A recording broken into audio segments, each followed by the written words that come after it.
జ్ఞానోదయం. ఈ కథను రచించిన వారు వలివేటి నాగచంద్రావతి గారు.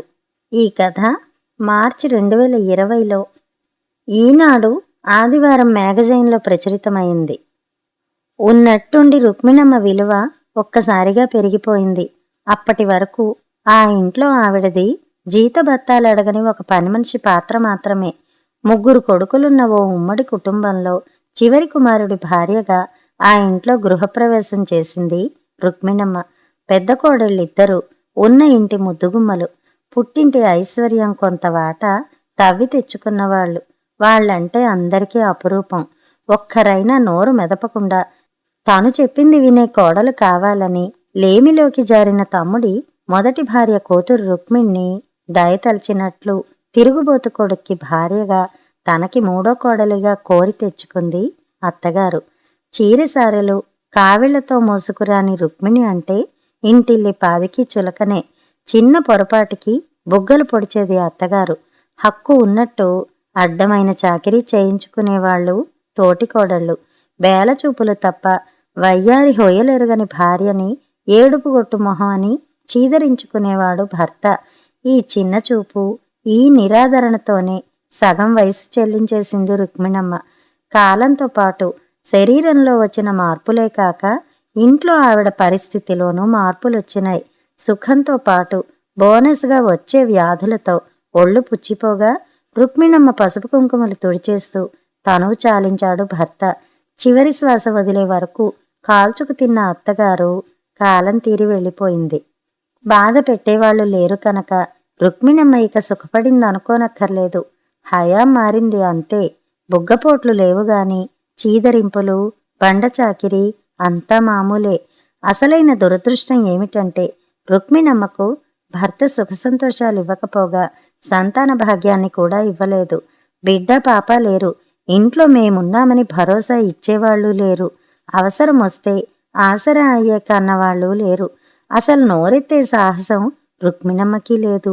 ఎవరే పని చెప్పినా ఫుల్ ఛార్జింగ్ పెట్టిన రోబోలా చేసుకుపోతూ, ఎవరేమన్నా తన్ను కానట్టు దులిపేసుకుపోతూ, తాను ఓ మనిషే అన్న మాటే మరిచిపోయినట్టుండే రుక్మిణమ్మ ఒక్కసారిగా స్పందించింది. ఉలిక్కి పడింది. రుక్మిణి, ఒక్క మాట ఇలా రామ్మా అంత ప్రేమగా పిలిచింది పెద్ద బావగారు భక్తవత్సలం గారు.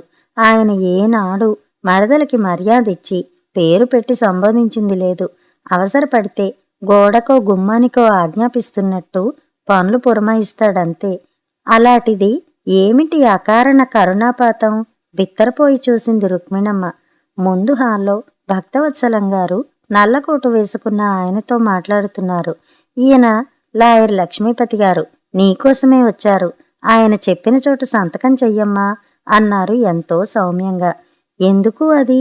చిన్న అనుమానం మనసులో పటమరించినా ఏదైతే మాత్రమే, ఇంతకంటే చెడేదేముంది అన్నట్టు నిర్లిప్తంగా పెన్ చేతికి తీసుకుంది రుక్మిణమ్మ.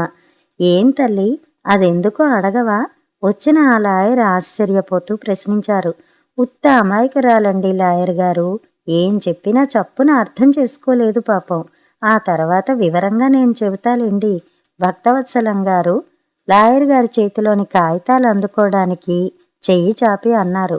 కాగితాలు ఆయనకు అందించకుండా చెప్పవలసిన బాధ్యత నాది కదా అంటూ, చూడమ్మా రుక్మిణి, ఇలా కూర్చో. ఇవి సావిత్రమ్మ గారి ఆస్తి తాలూకు కాగితాలు. ఆవిడ నీకు తెలుసు కదా అన్నారు. ఒక్క క్షణం ఆగి, తెలుసు, మా పిన్ని, మా అమ్మకి చెల్లెలు తను నింపాదిగా చెప్పింది రుక్మిణి. నెల క్రితం ఆవిడ మరణించారు. ముందుగా చావు కబురు చెప్పి పోయే ముందర తన ఆస్తిలో కొంత భాగం నీ పేర రాసి రిజిస్టర్ చేయించారు.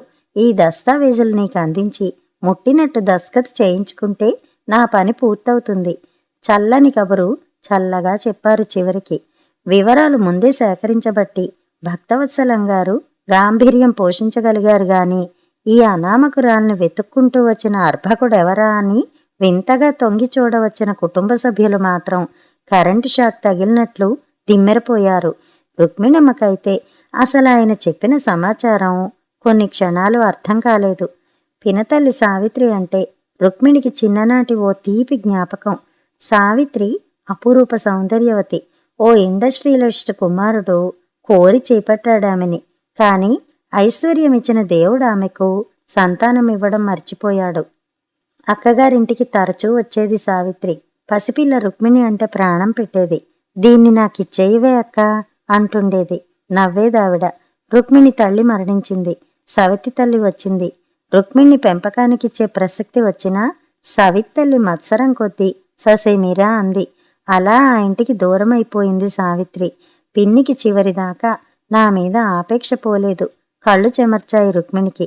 ఆ రోజు నుంచి, అబ్బే ఆ క్షణం నుంచి ఇంటి వాతావరణం కాదు ఇంట్లో వాళ్ల స్వభావం, మాంత్రికుడు మంత్రదండం జలిపిస్తే పూరి గుడిస అద్భుత భవనంలా మారిపోయినట్టు విచిత్రంగా కఠోరత్వం నుంచి మృదు మధురానికి షిఫ్ట్ అయిపోయింది. మాటల్లో సౌమ్యత, చూపుల్లో ఆర్ద్రత పరిగెత్తుకుంటూ వచ్చేశాయి. ఏమేవ్ ఒసేవ్ అన్న పిలుపు రుక్కు రుక్మిణమ్మ అయిపోయింది. ఈ రంగులు మారిన విధానాన్ని విస్మయంగా గమనిస్తోంది రుక్మిణి. పినతల్లిపోయిన దుఃఖంలో ఉన్నావు. ఇప్పుడు కూడా అన్ని పనులు నువ్వే చెయ్యాలా పిచ్చిదానా? మేము లేము. చేతిలో చీపురు లాక్కుంటూ ఎక్కడలేని ప్రేమ కురిపించింది పెద్దావిడ. నీకు మరీ మొహమాటం ఎక్కువ రుక్కు. ఇటివ్వు, నీ బట్టలు వాషింగ్ మిషన్లో వేస్తా తెగ మొహమాట పెట్టేసింది చిన్నతోటి కోడలు. ఒకానొకనాడు అడ్డమైన మురికి తోళ్లు వేస్తే మిషన్ నాశనం అయిపోతుంది. ఏం చేత్తో ఉతుక్కోలేవు? కాస్త ఎక్సర్సైజ్ అన్నా ఉంటుంది అని వెటకరించింది ఈ నోరే. 4 రోజుల్లో రుక్మిణమ్మకు చెందే ఆస్తి వివరంగా తెలిసింది. తనకున్న ఆస్తిలో 3 వంతులు ధర్మ సంస్థలకు దానం చేసింది సావిత్రమ్మ. తను అంతవరకు నివాసం ఉంటున్న భవంతిని, 50 లక్షల బ్యాంకు బ్యాలెన్స్ని, 100 తులాల జవహరీని తెలిసి తెలియని వయసులోనే తన్నే అమ్మ అని పిలిచి తనలోని మాతృత్వాన్ని తృప్తిపరిచిన తన అభిమాన పుత్రిక రుక్మిణికి రాసి ఇచ్చిందావిడ. దాని మొత్తం విలువెంతో తెలిసేసరికి కళ్ళు పచ్చబడ్డాయి అందరికీ. 2 రోజుల్లో పెద్ద బావగారి కూతురు అపరాజిత, ఆమన్నాడే చిన్న బావగారి అమ్మాయిలు అర్చన, అంబిక పిల్లల్నేసుకు దిగిపోయారు. రాగానే రుక్మిణమ్మని వాటేసుకున్నారు వాళ్ళు. ఒళ్ళు పులకరించింది రుక్మిణమ్మకి. వారి ముగ్గురి పసితనమంతా రుక్మిణమ్మ సందిట్లోనే గడిచింది. వాళ్ల తల్లులు వాళ్లని కనగలిగారంతే. సాకే భారం మొయ్యటం మాత్రం వారి వల్ల కాలేదు పాపం. సుకుమారులు వారికే బాధబందీ కలక్కుండా చూసుకునేందుకు వారికి తేరగా దొరికిన ప్రత్యామ్నాయం రుక్మిణి. ఆ బాధ్యతని దేవుడిచ్చిన వరంగా పరమ సంతోషంగా తలకెత్తుకుందామె. ఆ పిల్లల మలమూత్రాలెత్తింది. తిప్పి తిప్పి బువ్వ పెట్టింది. వాళ్లకొచ్చిన బాలారిష్టాలకు నిద్రాహారాలు మాని సేవలు చేసింది. గుండెకి హత్తుకుని నిద్రపుచ్చింది. స్కూళ్లకు తీసుకెళ్లి తీసుకువచ్చింది. వాళ్ళు చెప్పే ఊసులు వింది. వాళ్లకు కథలు కబుర్లు చెప్పింది. కలిసి పాడింది, నవ్వింది. వాళ్లే ప్రాణంగా, లోకంగా మైమర్చిపోయిందొకనాడు. పిల్లలు పెద్దవాళ్లయ్యారు. పిన్నమ్మ అవసరం తగ్గిపోయింది. పాకెట్ మనీ ఇచ్చే అమ్మా నాన్నలతో సాన్నిహిత్యం పెరిగింది. వాళ్ళకి అంతే. ఎత్తుకోమని చేతులు చాపి ఇబ్బంది పెట్టే రోజులు దాటిపోయి బార్బీ బొమ్మల్లా అందంగా ముస్తాబై షోగ్గా, స్టైల్గా మమ్మ పప్ప అంటూ గారాలు పోయే వయసొచ్చిన కూతుళ్ల మీద అమ్మా నాన్నలకే అభిమానం పెరిగిపోయింది. అలా మెల్లమెల్లగా దూరం జరిగిపోయిన పిల్లలు వెనుకటిలా ఆత్మీయంగా కౌగిలించుకునేసరికి ఒళ్ళు మరిచిపోయింది రుక్మిణమ్మ. వాళ్ళు తన్ని తృణీకరించిన వైనమే తలుపుకు రాలేదు. నా తల్లి నా తల్లి అంటూ నడుము చుట్టూరా చేతులు చుట్టింది. ఆ రోజంతా రుక్మిణ్ణి అంటిపెట్టుకునే తిరిగారు పిల్లలు ముగ్గురు. ఏ మాట ఆమెను సంతోషపెట్టగలదో వాళ్ళకి బాగా తెలుసు. చిన్నమ్మ, సొరకాయ ముక్కల్లో పాలు పోసి చేస్తావే, ఆ కూర చేసి పెట్టవా? మా అత్తగారికి అది అసలు చేత కాదు. నువ్వు చేసేదే సూపరు ఉబ్బేసింది అపరాజిత. మిగతా ఇద్దరూ కూడా తక్కువ తిన్నారనిపించుకోకుండా చేగోడీలొకరు, గోధుమ హల్వా ఒకరు పురమాయించి వాటికి పేటెంట్ హక్కులు ఎప్పుడూ నీవే అని పొగిడారు. పిల్లల పొగడ్తలకి 50 కేజీల బరువుండే రుక్మిణి 60 కేజీలైపోయింది. సాయంత్రం దగ్గరుండి రుక్మిణి ఇష్టదైవం వేణుగోపాలస్వామి కోవెలకు తీసుకువెళ్లి ప్రదక్షిణలు చేయించారు. పాత రోజులు గుర్తుకు వచ్చి కళ్ళు చెమ్మగిల్లాయి రుక్మిణికి. లంచ్ తర్వాత కుటుంబ సభ్యులందరూ ముందు హాల్లో కొలువు తీరారు. నిజానికి రోజు రాత్రిళ్ళు టీవీ చూస్తూ కబుర్లు ఆడుకోవడం కోసం అందరూ అక్కడ సమావేశం అవడం సాధారణమే. కాని ఎప్పుడూ రుక్మిణికి అందులో భాగం ఉండదు. ఆ సమయానికి వంట ఇంట్లోనూ డైనింగ్ టేబుల్ దగ్గర అందరూ చేసిన కంగాళి అంతా శుభ్రం చేయడంలో మునిగిపోయి ఉంటుంది. ఇవాల్టి ముచ్చట ఏమిటంటే రుక్మిణి వద్దంటున్నా కిచెన్లో జొరబడిపోయి పనులన్నీ చకచకా చక్కబెట్టేసి రుక్మిణిని కూడా హాల్లోకి లాక్కొచ్చి సోఫాలో కుదేశారు అమ్మాయిలు ముగ్గురు. ఆమె భుజం మీద ప్రేమగా చెరొకరు తల్ల పెట్టారు. అర్చనైతే రుక్మిణి కాళ్ళ దగ్గర నేల మీద కూర్చుని ఒళ్ళో తల పెట్టుకుంది. జన్మ ధన్యమైపోయింది రుక్మిణమ్మకి. పిన్ని, ఇంకా ఆ పాత పగడాల దండేమిటి చెప్పు? చక్కగా రాళ్లబిళ్ళ చేయించుకుని పలకసర్లు చేయించుకో, మెడ నిండుగా ఉంటుంది. భుజం మించి తల పైకెత్తి రుక్మిణి కంఠం చూస్తూ అభిమానం కురిపిస్తూ సలహా ఇచ్చింది అపరాజిత. కరెక్ట్గా చెప్పావు. దాంతోపాటు పెద్ద పెద్ద ముత్యాలున్న దండ వేసుకున్నదంటే మా పిన్ని మహారాణిలా ఉంటుంది. చెల్లెలు అంబిక మద్దతు పలికింది. వీళ్ల మాటలు వింటూ పెద్ద తోటి కోడలు వారిజ నవ్వింది. మీ మొహం ఏమీ పెట్టుకోకపోయినా మీ పిన్ని పున్నమి చందమామే, కావాలంటే మీరే దిగేసుకోండి హారాలు అంది. మాకెవరు చేయిస్తారు? బొంగమూతి పెట్టింది అంబిక. ఎవరేమిటి అడగాలే గాని మీ పిన్నే చేయిస్తుంది. పెంపుడు కూతుళ్ళు మీ గాక ఎవరికి పెడుతుందంత బంగారం అంది చిన్న తోటి కోడలు హిమజ రుక్మిణి తరఫున తానే తీర్మానించేస్తూ. నిజంగానే నా పిన్ని? టక్కున తలపైకెత్తింది అపరాజిత. కాని సమాధానం కోసం మాత్రం ఎదురు చూడలేదు. అలా అయితే పిన్ని, నాకు పలకసర్లు వద్దు, మువ్వల వడ్డాణం పెట్టుకోవాలని నా పెళ్ళప్పటి నుంచి కోరిక. అమ్మ చేయించలా, అత్తగారు చేయించలా, నువ్వది చేయించి పెట్టవా? అపరాజిత కంఠంలో తొణికిసలాడే ఆశ. నాకు కాసుల పేరు కావాలి, ఇప్పుడది ఫ్యాషన్. మా తోటికోడలు అప్పుడే చేయించేసుకుంది, నాకే ఉందని తెగ పోసిపోతోంది. నాకెంత చిన్నతనంగా ఉంటుందో నువ్వు చెప్పు. నీకి తెలిస్తే నాకది చేయించకుండా ఆగ్గలవా?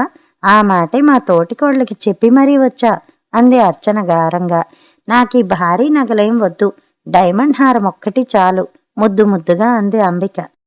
అలాగే లెండి పిచ్చి మొహాల్లారా, మీకు చేయించి పెట్టక ఆవిడేం చేయించుకుంటుంది? అత్త సొమ్ము అల్లుడు దానం అన్న చందాన రుక్మిణి తరఫున తను మాటిచ్చేసింది రెండో కోడలు.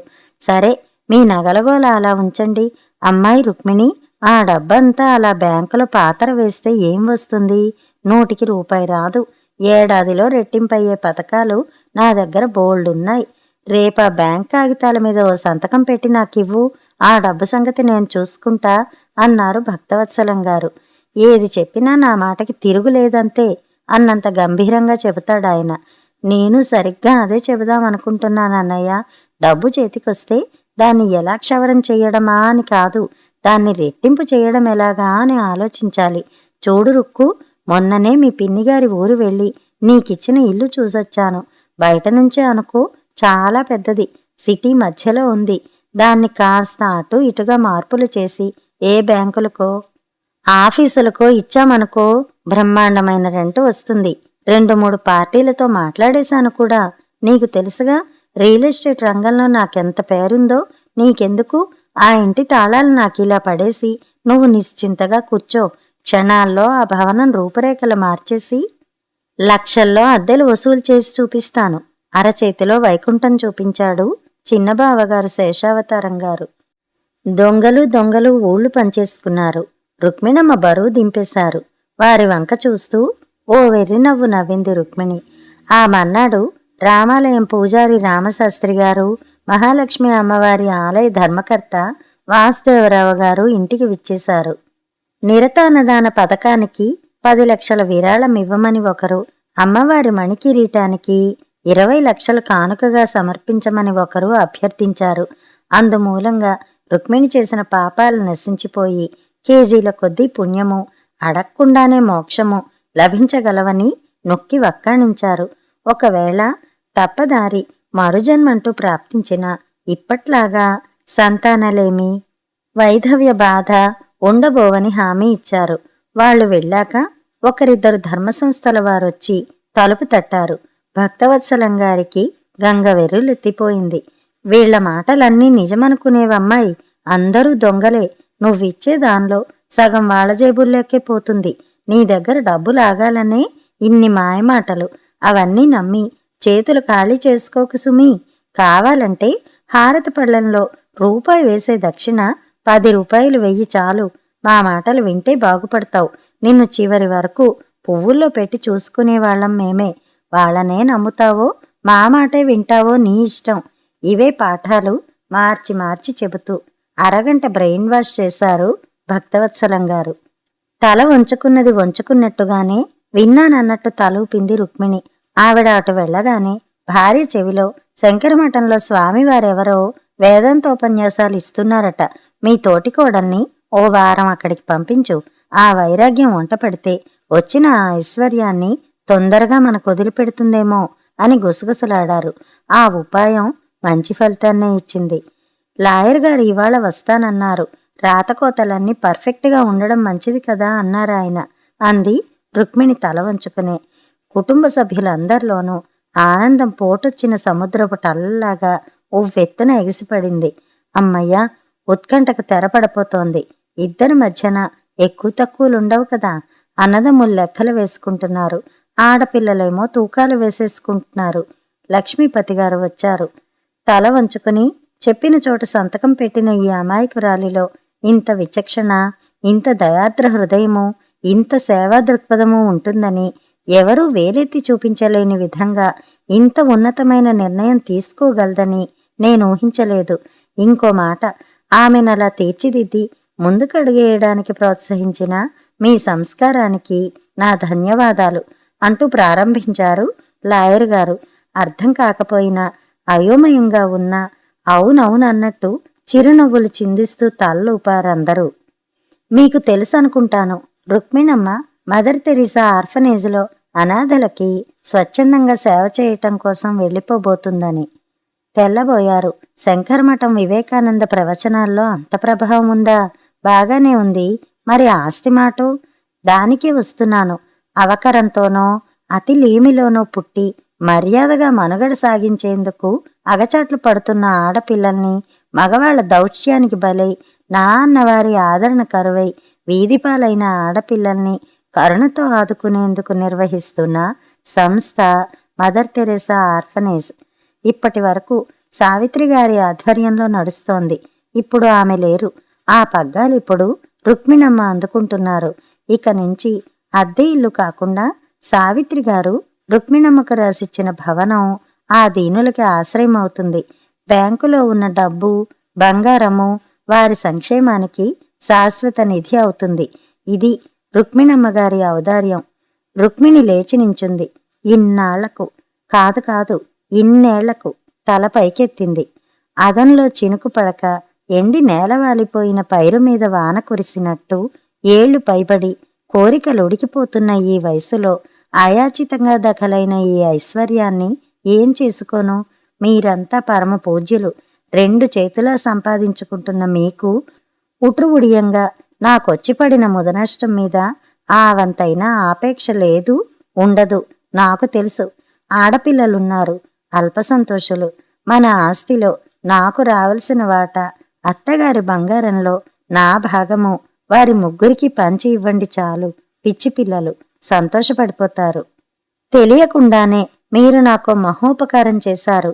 నా అని, నాది అనే స్వార్థం లేకుండా ఇంటిల్లిపాదికి సేవ చేయడంలోనే పరమార్థమున్నదని మీరు నేర్పారు.